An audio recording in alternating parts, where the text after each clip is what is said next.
Hello friends. तो आज Manishri YouTube channel में आपका स्वागत है और आज हम देखने वाले हैं कि निफ्टी मेटल जो सेक्टर है उसमें आज क्या धमाका हुआ। एक्चुअली देखा जाए तो एक बड़ा कांड हुआ ऐसे लग रहा है निफ्टी मेटल में, जहाँ पे हम लोग को देखने मिल रहा है कि बहुत सारे ऑलमोस्ट 3 दिन के मतलब अप ट्रेंड के बाद आज स्टॉक्स धड़ाधड़ गिर गए हैं, खास करके टाटा स्टील के और एनएमडीसी के। तो उसके बारे में हम चार्ट्स देखेंगे और उसके बाद हम लोग निफ्टी मेटल और ओवरऑल जो मेटल सेक्टर है वो क्यों ऐसे डाउन ट्रेंड में चल रहा है वो भी देखेंगे। तो शुरुआत करते हैं टाटा स्टील से। तो टाटा स्टील के अगर हम यह चार्ट देखेंगे, पहले अगर वीक में देखेंगे तो ये जो है पर्टिकुलर रेंज वो एज ऑफ नाउ एक सपोर्ट है अराउंड 100 प्राइस के आसपास, 104 से लेके 98 तक, जहाँ पे एक सपोर्ट है।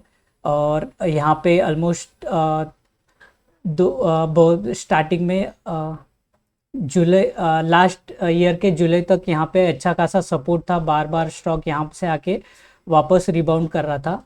और यहाँ से अराउंड 24 के बाद 2024 के बाद ये स्टॉक्स अच्छे खासे भागा था टाटा स्टील का। और बाद में जुलाई 2024 के बाद ये वापस यहाँ पे एक रेंज है वहाँ पे आया है ऑलमोस्ट 130 से लेके 124 के बीच में, जहाँ पे ये सपोर्ट के बारे में सपोर्ट से काम कर रहा है।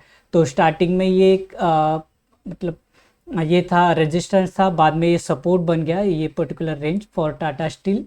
बाद में ये जो रेंज है एज ऑफ नाउ अभी एक रेंज है सपोर्ट का, जहाँ पे देख सकते हैं कि एक होप है कि इस रेंज के नीचे ना जाए फ्यूचर में 138 से लेके 143 के बीच में, क्योंकि एक दो या ऑलमोस्ट ये यहाँ पे एक बार सपोर्ट मिलके आगे गया, ऊपर गया था स्टॉक्स, और बाद में फिर से 2 बार एटलीस्ट ट्राई कर चुका है ये स्टॉक्स वो सपोर्ट लेके आगे अप ट्रेंड में जाने का। लेकिन ये एज ऑफ नाउ ये एक रेंज में है। अगर हम लॉन्ग टर्म के बारे में देखें तो 168 से लेके 149 के ये रेंज में है एज ऑफ नाउ। और अगर हम ये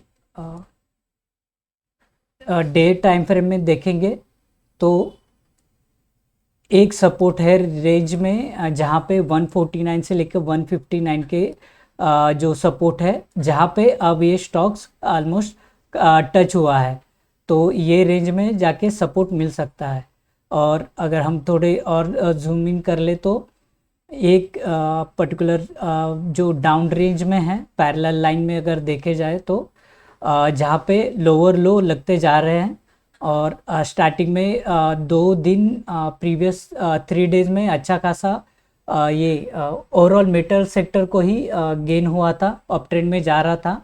लग रहा था कि ये जाके ये पर्टिकुलर रेंज बाउंड तोड़ देगा, लेकिन आज फिर से ये यहाँ पे जाके पूरा मेटल सेक्टर लाल हो गया है, रेड रेड दिख रहा है। तो देखते हैं कि आगे जाके कैसा होता है, या फिर ऐसे ही लोअर लो लगते जाएंगे। और अगर ये मार्केट शेयर प्राइस ऐसे ही लोअर लो के प्राइस लगते जाएंगे तो फिर ये due to overall Nifty metal में ही इशू है, उसके वजह से ये स्टॉक को भी मतलब नुकसान होगा ऐसे दिख रहा है। तो नेक्स्ट जो स्टॉक है वो एनएमडीसी है, जहाँ पे अगर हम पहले वीक फ्रेम में देखेंगे तो एक जो रेंज है अभी 93 से लेके 97, वो रेंज एक सब रेजिस्टेंस के बारे में वर्क कर रही है, जहाँ से लेके स्टॉक्स नीचे भागा है और वापस वो उस रेंज में अभी तक आया ही नहीं है। ये ऑलमोस्ट लास्ट में 24 से है। सिमिलर पैटर्न हम लोग यहाँ पे भी देख रहे थे, टाटा स्टील में सेम पैटर्न हम लोग को एनएमडीसी में भी दिख रहा है। तो और है कि एक रेंज है यहाँ पे NMDC के लिए 32 से लेके 36, जहाँ पे ये स्टॉक्स मतलब उस वो लास्ट रेजिस्टेंस के तौर पे हम लोग देख सकते हैं कि वो सपोर्ट के तरफ एक एक्ट करेगा और वो लास्ट होप हो सकता है। तो अगर और एक है जो वीक टाइम फ्रेम में अगर देखा जाए तो एज ऑफ नाउ एक सपोर्ट रेंज बना के हुआ है 64 से लेके 67, जहाँ पे फिर से ये स्टॉक्स आते हुए दिख रहा है, टच होते हुए दिख रहा है। अगर यहाँ से नीचे गया तो और ये जो अगर डे टाइम फ्रेम में देखेंगे और अगर ये स्टॉक आते आते अगर ये 60 से 58 के यहाँ पे आकर फिर से लोअर मतलब डाउन ट्रेंड में चला गया तो मतलब शायद स्टॉक फिर से जल्द उभर ना सके, ऐसे दिख रहा है। तो यहाँ पे एक देखें तो ये पर्टिकुलर लाइन में जा रहा है, पैरेलल लाइन में, जहाँ से वापस यहाँ पे लोअर लो के प्राइस जाने की संभावना है। तो देखते हैं। एज ऑफ नाउ यहाँ पे एक सपोर्ट भी है जो शायद वर्क करे या ना करे स्मॉलर फ्रेम में। मैं यहाँ पे मतलब जो भी बता रहा हूँ सब मैं एक नॉट सेबी रजिस्टर नहीं हूँ, और ये वीडियो जो कुछ मुझे समझा है वो जस्ट एजुकेशन पर्पस के हिसाब से मैं बता रहा हूँ आपको, क्योंकि मेरे को जस्ट इंटरेस्ट है। तो वो जो मैंने जो जाना है, एनालाइज किया है, वो जस्ट आपसे शेयर कर रहा हूँ। तो मेरे को ये निगेटिव ओवरऑल जो पैटर्न दिख रहा है निफ्टी मेटल में, और ये जो टाटा स्टील और NMDC ये दो जस्ट बस एग्जांपल है, पर ये सिर्फ इसका नहीं तो निफ्टी मेटल का ही पूरा हाल है। तो ऐसा क्यों हो रहा है वो देखते हैं।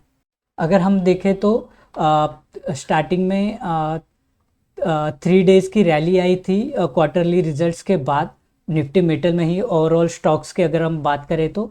और US के फेडरल रेट कट होने के चांसेस थे, जो मतलब ऑलमोस्ट अभी फिक्स है कि रेट कट होंगे। तो उसके बाद ये जो इन्वेस्टर्स ने उन्होंने प्रॉफिट बुकिंग कर ली, उसके वजह से स्टॉक्स गिर गए हैं।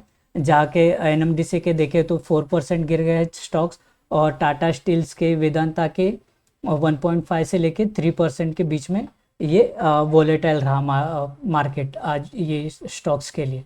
ओवरऑल जो ग्लोबल डिमांड है वही कम है, और यहाँ पे हम लोग देख सकते हैं। और क्योंकि कॉशन है सिग्नल इंटरनेशनल मार्केट के तरफ से, और रोबस्ट Q1 रिजल्ट्स आए हैं, जहाँ पे अच्छा खासा रिजल्ट आने के बाद भी सेंटिमेंट्स, ओवरऑल सेंटिमेंट्स ही बाजार शेयर मार्केट के निगेटिव है, उसके वजह से यहाँ पे अफेक्ट पड़ा है निफ्टी मेटल में। और वैसे भी US ने जो टैरिफ लगाया है खास करके इंडियन मेटल एक्सपोर्ट पे, स्टील एंड एल्यूमिनियम पे, उसके वजह से भी टाटा स्टील NMDC पे ये निगेटिव आउटलुक रहा है इन्वेस्टर्स के तरफ से।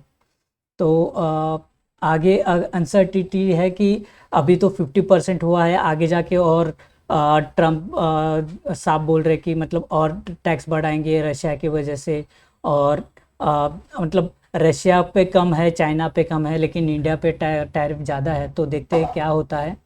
और यहाँ पे देखें तो स्ट्रॉन्ग रिजल्ट आया है ओवरऑल मोस्ट ऑफ द जो निफ्टी मेटल्स के जो कंपनीज है उसके तरफ से, और ये दिख रहा है कि बाज़ार में नेट सेंटिमेंट है, तो जस्ट प्रॉफिट बुकिंग हुआ है। और स्ट्रॉन्ग रिजल्ट के आने बाद एक शॉर्ट टर्म रैली आई थी बस, जो जिसकी वजह से प्राइस बढ़ गए और वापस ये डाउन ट्रेंड में चला गया, बैक टू द बेसिक गया है। और वैसे भी ग्लोबल फैक्टर्स अफेक्ट कर रहा है, चाइना की तरफ से मॉनेटरी पॉलिसी अनसर्टेनिटीज़ है उसके वजह से। तो जो इन्वेस्टर्स है वो पूरे तरफ से ये स्टॉक्स पे ये सेक्टर पे ही भरोसा नहीं रख रहे। तो देखते हैं कि आगे जाके क्या होता है। तो आज के लिए बस इतना ही for metal sector, Nifty metal sector की तरफ से आज हमने टाटा स्टील और NMDC देखे। तो आने वाले पीरियड में देखते हैं कि टैरिफ के वजह से और बाज़ार में एक पॉजिटिव आउटलुक दिखता है या नहीं फॉर ये डिफरेंट मेटल कंपनीज स्टॉक्स के बारे में, और ध्यान लगा के रखेंगे। Thank you.